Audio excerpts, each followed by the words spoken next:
Hello and welcome to the profession 365। दोस्तों, आज हम एक ऐसे मुद्दे पर बात करने वाले हैं जो टेक और ग्लोबल इकोनॉमी दोनों में काफी हलचल मचा रहा है। ट्रंप ने एप्पल और सैमसंग को बहुत बड़ा झटका दिया है, जिसमें ट्रंप ने धमकी दी है कि अगर एप्पल ने यूएस के लिए आईफोन बाहर बनाया, खासकर इंडिया या चाइना में, तो एप्पल पर ना 25% का भारी टैरिफ लगाया जाएगा। साथ ही साथ ट्रंप ने सैमसंग को भी धमकी दी है कि अगर आईफोन की तरह सैमसंग भी अपना प्रोडक्शन यूएस में नहीं लाता है तो सैमसंग को भी टैरिफ का सामना करना पड़ेगा। चलिए इस पूरे मामले को सिंपल शब्दों में समझने की कोशिश करते हैं, ऐसा क्यों हो रहा है और इसका असर इंडिया, यूएस और पूरी दुनिया पर क्या हो सकता है। शुरुआत से समझते हैं दोस्तों, ट्रंप ने ये बड़े बड़े कंपनीज को धमकी क्यों दी है। कुछ दिन पहले डोनाल्ड ट्रंप ने यूएसए की लोकसभा यानी हाउस ऑफ रिप्रेजेंटेटिव में एक बिल को पास करने लगाया था, जिसे बिग ब्यूटीफुल बिल कहा जा रहा है। नौ अभी आपके दिमाग में ना एक क्वेश्चन आएगा कि सर ये बिग ब्यूटीफुल बिल है क्या, मतलब ये कोई ब्यूटीफुल लड़की का बिल है क्या? नहीं नहीं नहीं, ऐसा नहीं है, गलत मत समझना। देखिए जी, बिग ब्यूटीफुल बिल एक बड़ा लॉ है जो ट्रंप के इकोनॉमिक और ट्रेड प्लान्स को सपोर्ट करता है। इस बिल के थ्रू ट्रंप अपनी अमेरिकन फर्स्ट पॉलिसीज को अमेरिकन कांग्रेस से बैकिंग दिलवा रहे हैं, जिसमें आईफोन पर लगने वाले 25% टैरिफ भी शामिल है। इसका मतलब है कि एप्पल और सैमसंग जैसे कंपनीज को भी अब यूएस में ही आईफोन्स बनाने का प्रेशर ज्यादा हो गया है, यानी ये कंपनीज को मेड इन अमेरिका को फॉलो करना पड़ेगा। सिंपल लफ्जों में कहूँ तो गाइस, ये बिल ट्रंप के टैरिफ की धमकियों को कानूनी तौर पर, जी हाँ कानूनी तौर पर, लीगली मजबूती देता है ताकि मेड इन अमेरिका को मजबूत किया जा सके। नाउ अगर आपको अच्छे से याद हो तो ना, डोनाल्ड ट्रंप ने अमेरिकन के लिए अपने 2024 के इलेक्शन कैंपेन के दौरान एक वादा किया था। अगर आपको अच्छे से पता हो तो ये बात याद होनी चाहिए।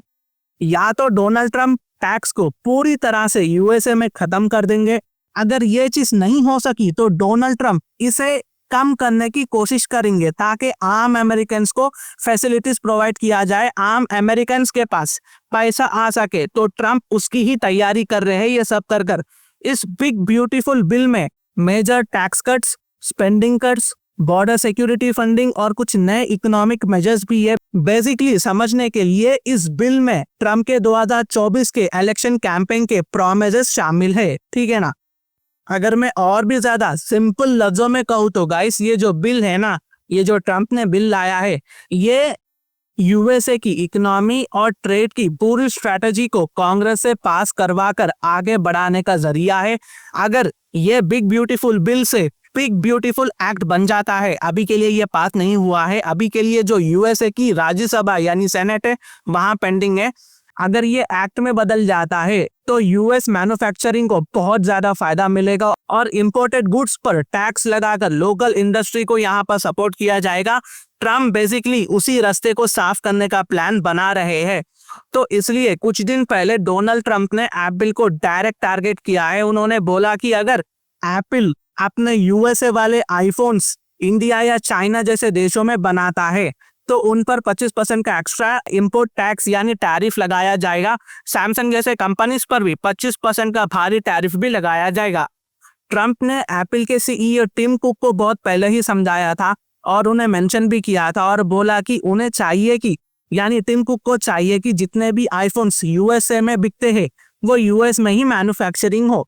इस अनाउंसमेंट के बाद तुरंत एप्पल के जो शेयर्स है ना वो गिर चुके हैं और टेक वर्ल्ड में बहुत ही ज्यादा टेंशन बढ़ चुकी है गाइस। और याद रहे, ये सिर्फ एप्पल का मुद्दा नहीं है, ठीक है, ये एप्पल का मुद्दा नहीं है, बल्कि दुनिया के जो बड़े बड़े इंडस्ट्री से, टेक इंडस्ट्री से जो यूएसए में अपना बिजनेस कर रहे हैं, उनके लिए ये बहुत बड़ा सरदर्द है।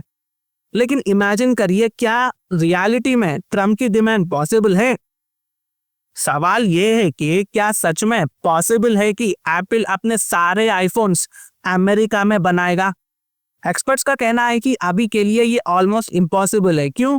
अगर एप्पल आईफोन्स यूएसए में बनाता है तो एक आईफोन प्रो की कीमत $3,500 या उससे भी ज्यादा हो सकती है, जबकि अभी के लिए वो $1,200 के आसपास मिलता है। सोचिए, एक फोन की कीमत एक छोटी कार जितनी हो सकती है। दूसरी तरफ एप्पल का पूरा सप्लाई चेन एशिया में है, ठीक है ना। अभी के लिए जो एप्पल का सप्लाई चेन है ना, वो एशिया में है। यहाँ स्किल लेबर है, सस्ता लेबर है, सप्लायर आपको इजीली अवेलेबल हो जाते हैं, ऑलरेडी बड़े बड़े प्लांट्स मौजूद है यहाँ पर, तो एप्पल को बनाने की ज़रूरत नहीं पड़ेगी। यूएसए में ये सब सेटअप करने में सालों लग जाएंगे और खर्चा भी बहुत ज़्यादा हो जाएगा। अगर आईफोन इतना महंगा हो गया तो सैमसंग या चाइनीज ब्रांड जैसे MI, Oppo, Vivo, one plus easily US market में एप्पल को पीछे छोड़ सकते हैं दोस्तों। हाई पॉसिबिलिटी से कुछ ना कुछ ये जो चाइना वाले लोग हैं लूप होल निकाल सकते हैं बाईपास करने का। बेसिकली ट्रम्प ने टिम कुक पर प्रेशर डालकर खुला जुआ खेल रहे हैं यहाँ पर, और इसका रिजल्ट कुछ ना कुछ अच्छा भी हो सकता है या बहुत ज्यादा खराब भी हो सकता है। नाउ अगर मैं ये टॉपिक से जरा सा हटके बोलूं ना, एप्पल भी अपनी मैन्युफैक्चरिंग इंडिया शिफ्ट कर रहा है, सिर्फ सस्ती लेबर के लिए नहीं, ठीक है, सिर्फ सस्ती लेबर के लिए नहीं, बल्कि इसके साथ साथ चाइना पर डिपेंडेंसी को कम करने के लिए ये कर रहा है। हम मानते हैं कि वियतनाम आगे है, लेकिन तीसरे नंबर पर इंडिया है, और जल्द से जल्द इंडिया वियतनाम को बाईपास भी करने वाला है। इंडिया सेकंड पोजीशन पर आने वाला है, और कुछ सालों में इंडिया चाइना को भी पीछे छोड़ सकता है। लेकिन दोस्तों अगर मैं 1990s की बात कहूँ तो 1990s में यूएस को मैन्युफैक्चरिंग बाहर भेजने से कोई प्रॉब्लम नहीं था दोस्तों। लेकिन अब जब चाइना, रशिया जैसे कॉम्पिटिटर्स मार्केट में आ चुके हैं, तो यूएस चाहता है कि जो उनकी मैन्युफैक्चरिंग है ना, जो उनका ब्रांड है ना, वो उनके घर में ही बनाया जाए, घर के अंदर ही बनाया जाए, ताकि प्रोटेक्शन मेंटेन रहे। दोस्तों लास्ट सिंपल में बोलूँ तो अभी के लिए सिचुएशन बहुत ज्यादा कॉम्प्लेक्स बन चुकी है, पैनिक मोड पर है, इन्वेस्टर्स को पता नहीं आगे क्या करना चाहिए। मान लो टिम कुक नहीं सुनते हैं ट्रम्प की बात, अगर यूएस ने 25% का टैरिफ लगा दिया उनके ही प्रोडक्ट आईफोन पर, तो इंडियन मेड आईफोन यूएस में महंगे हो जाएंगे। यूएस कस्टमर्स के लिए आईफोन ऑलरेडी महंगा हो जाएगा। अमेरिका में आईफोन्स की कीमत डबल या ट्रिपल हो सकती है। ऑलरेडी जो आईफोन यूजर्स है उनके लिए भी सरदर्द बन सकता है ये प्रॉब्लम। एंड देन कस्टमर्स दूसरे ब्रांड की तरफ भी देखेंगे, जिसकी वजह से जो दूसरे टेक कंपनी से वो यूएसए में लोकली प्लांट लगाकर आईफोन की मार्केट को टेक ओवर कर सकते हैं, आईफोन को खत्म भी कर सकते हैं। खैर उसके लिए थोड़ा पावरफुल प्रोडक्ट होना जरूरी है, या उसके अच्छे खासे कस्टमर्स को छीन सकते हैं, इतना तो डैमेज कर सकते हैं एप्पल का। वैसे भी इंडिया ऑलरेडी यूएस से आने वाले आईफोन्स पर 16% टैरिफ का कस्टम ड्यूटी लगाता है, तो टैरिफ का कॉन्सेप्ट कोई नया नहीं है दोस्तों। हाँ, डोनाल्ड ट्रम्प थोड़ा एग्रेसिव हो गए, वो एक अलग चीज है।